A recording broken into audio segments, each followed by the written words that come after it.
Stop it.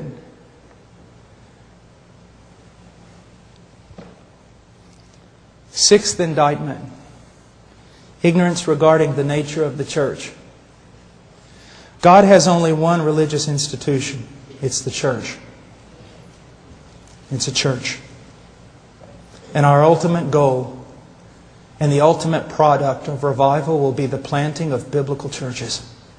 I have the greatest fear that the local church today is despised.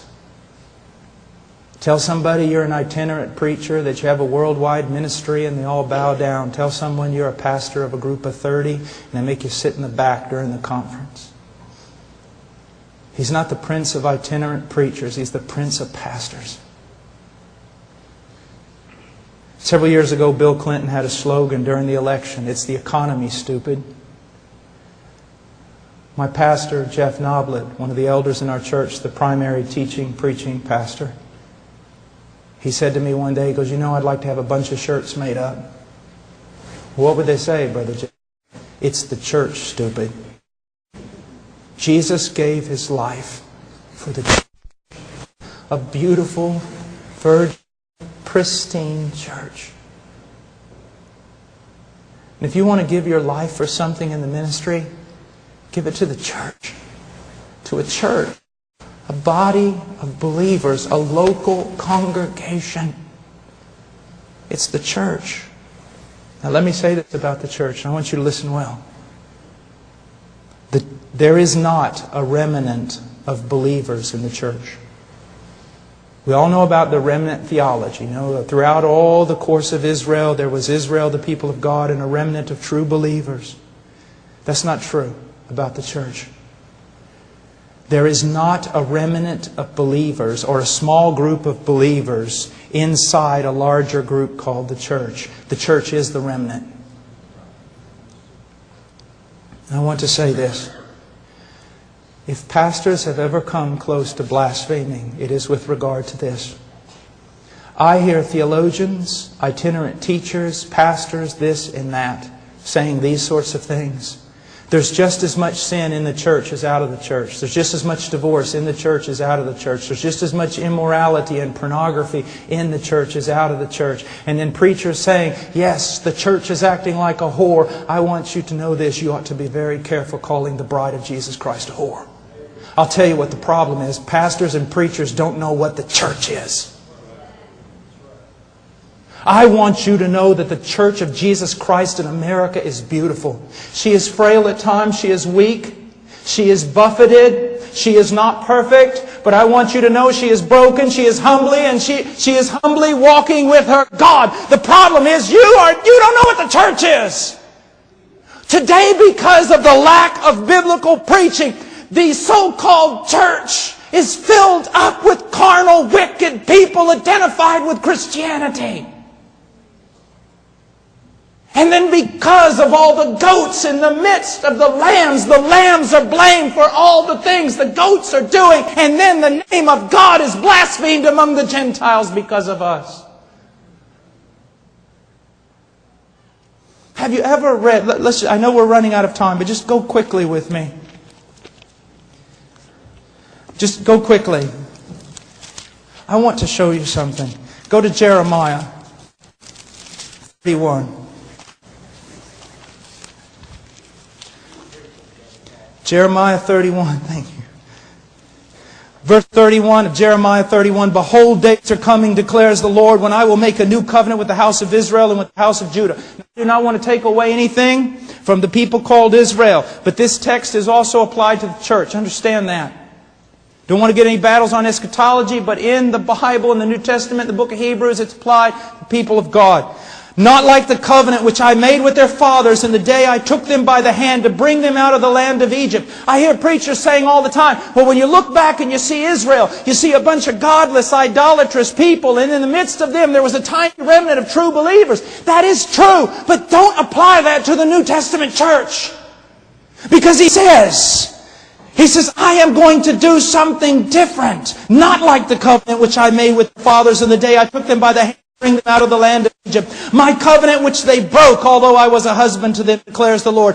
This is the covenant which I will make with the house of Israel after those days, declares the Lord. I will put my laws within them. He hasn't just given you, if you're converted, He hasn't just given you a stone tablet of laws. He has supernaturally, through the doctrine of regeneration, written those laws in your heart. And because He has done that, I will be their God, and they shall be my people. And look what it says. They will not teach again each man his neighbor and each man his brother, saying, know the Lord, for they will all know me. From the least of them to the greatest of them, declares the Lord. For I will forgive their iniquity, and their sins I will remember no more. Again, the doctrine of regeneration. God is doing a new work these last 2,000 years. We don't have a lot of churches in America. We have a lot of really nice brick buildings on finely manicured lawns.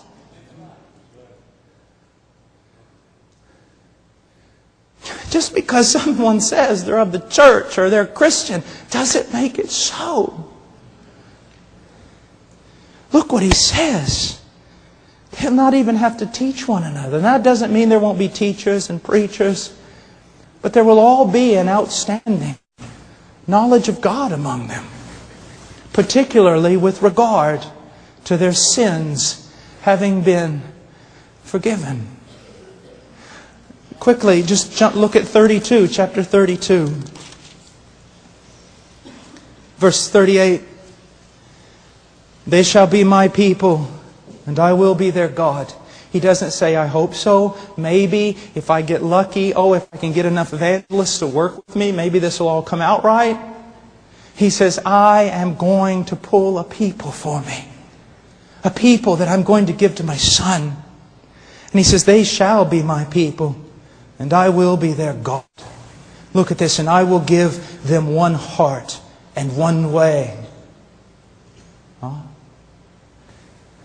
don't be angry with me. Any angrier than you already are, at least.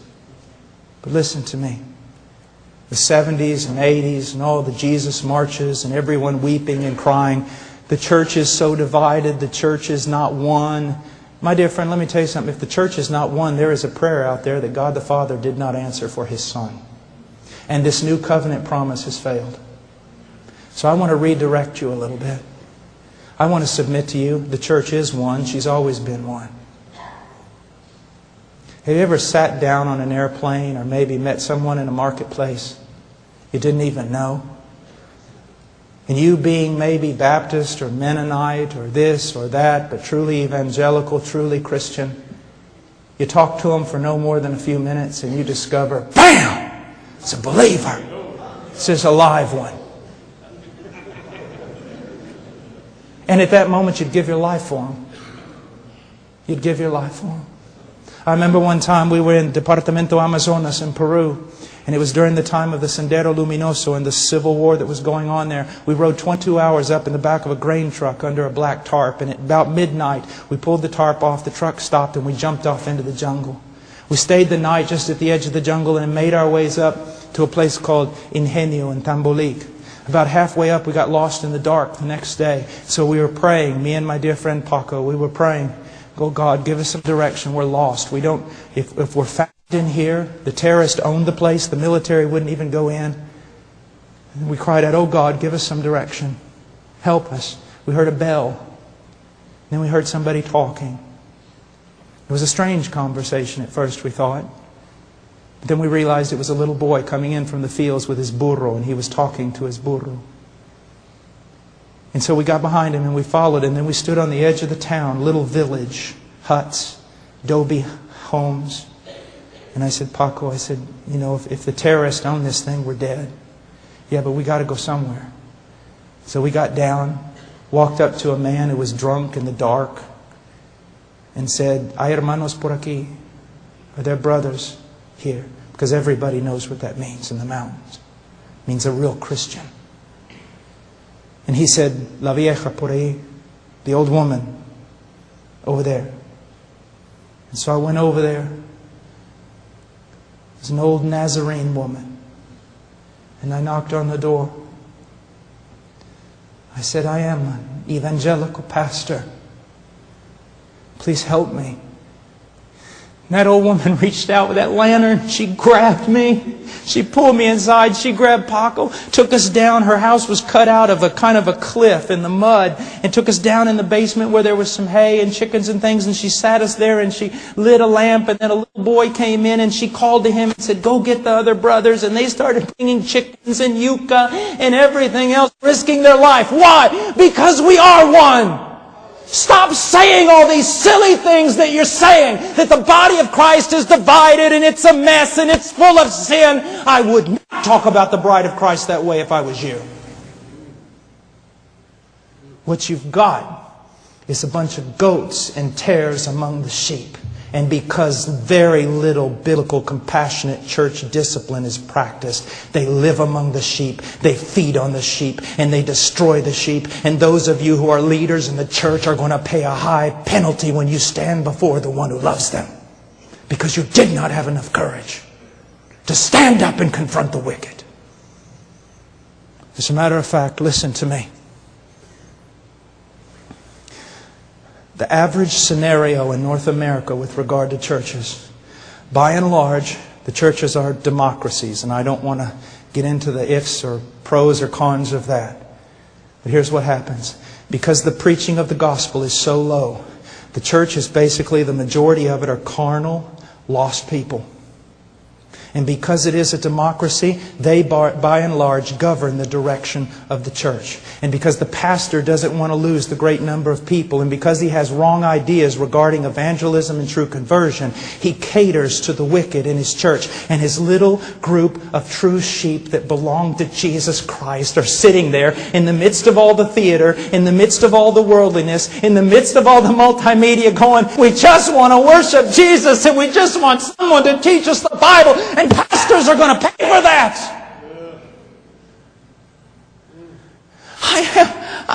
It's true. It's just true. You're saying, oh, you're just angry. My dear friend, you know what it costs me to say this? It's true. Trying to keep together a bunch of wicked people while a little flock in the midst of them are starving to death and are made to go in directions they don't want to go with the carnal majority. Listen to me.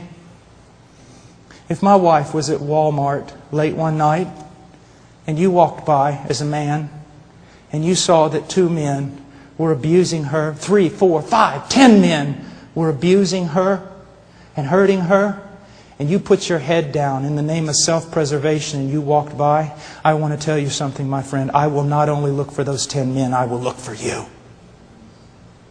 It is the bride of Christ and she is precious to Him. It's going to cost you to serve Jesus. It could cost you your church, your reputation, and your denomination, absolutely everything. But the bride of Jesus Christ is worth it.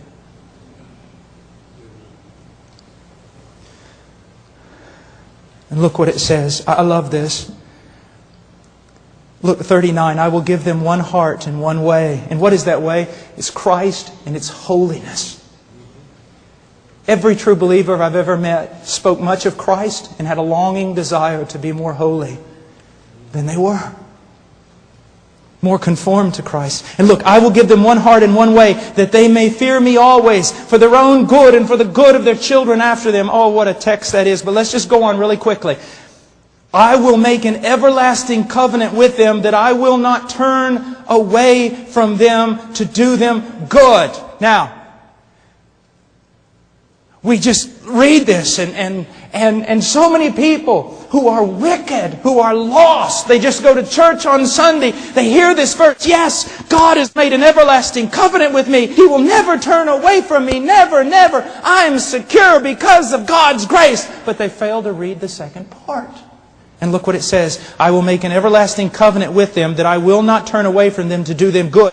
And I will put the fear of me in their hearts so that they will not turn away from me. The evidence that God's made an everlasting covenant with you, sir, is that He's put the fear of God in you so that you will not turn away from Him. And if you turn away from Him and He does not discipline you, and you continue turning away from Him, it is evidence that He has not put His fear in you. You have not been regenerated, and you have no covenant with God at all. Oh, it's true.